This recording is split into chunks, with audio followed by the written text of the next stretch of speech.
Bienvenidos a nuestro canal Potter Experience. En este vídeo podrás encontrar desde las trastadas que hacían nuestros pequeñajos y muchas curiosidades que si eres fan de la saga de Harry Potter no te puedes perder. One of the hair ladies, Ethna, she had this tape machine, and you could write out what you want to say and it would come out like a sticky tape kind of thing. And we put on one tape, Kick Me for £1.50, and we stuck it on the back of Robbie Coltrane's back, and then he found out, but no one knew it was us.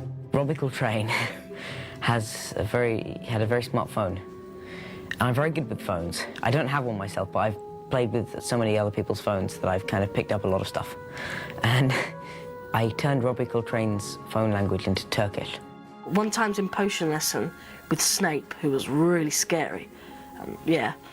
I was just doodling my quill in the book. I drew this rather unpretty picture of Alan Rickman, and as I was drawing it, Alan Rickman was standing right behind me, and I was so scared.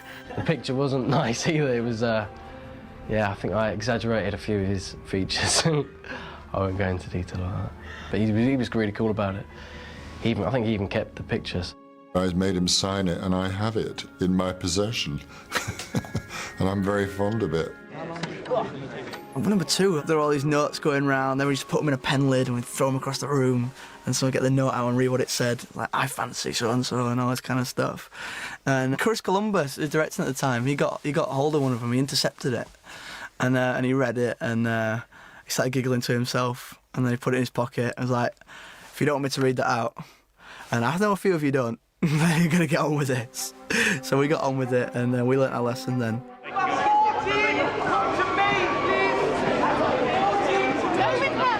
I wouldn't have been a chaperone for all the money in the world, actually, because the child that you're looking after is suddenly intermingling with 400 other kids. It must have been a complete nightmare. I'd rather train dogs. Would you please go back to your dormitories? Quietly. When they started, the young cast didn't understand who they were working with, really.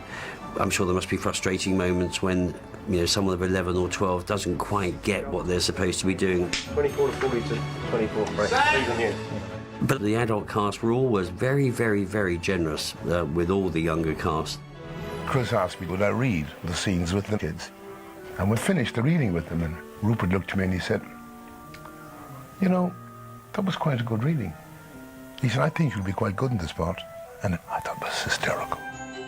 When they were little, Rupert and Dan, they used to have a sort of an hour after lunch where they'd just be hopeless.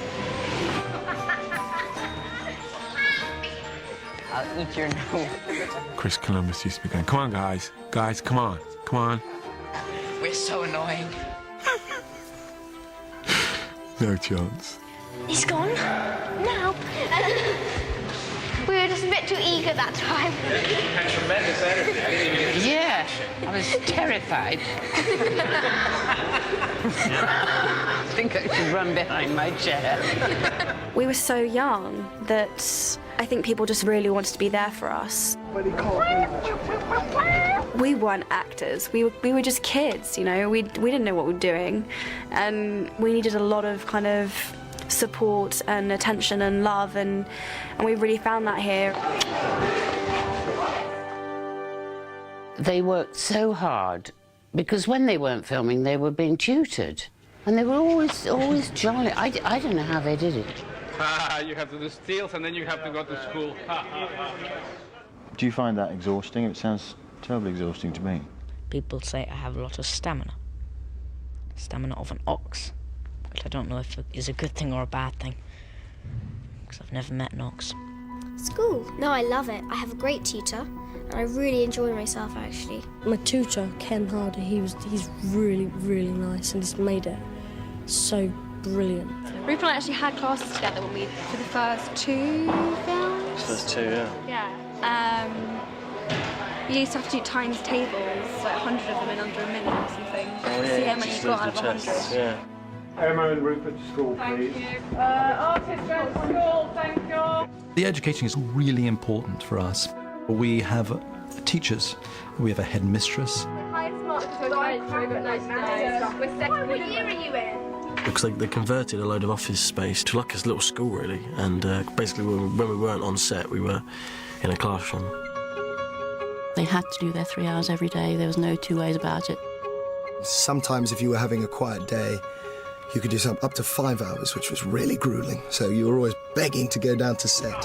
So, off you go, boys and girls. Lovely school. On a practical basis, it's most certainly challenging because you have the kids are going off to education, and now for lunch, 15-minute breaks every hour. And so you end up with only 4 hours approximately, give or take, of shooting a day. I just remember not being able to concentrate. You know, I'd come off set and be bouncing around having just done something, and then to be expected to sit down and do maths or geography, I was just like, you kidding me? No way! You gotta be joking. Muchísimas gracias por visualizar este bonito vídeo.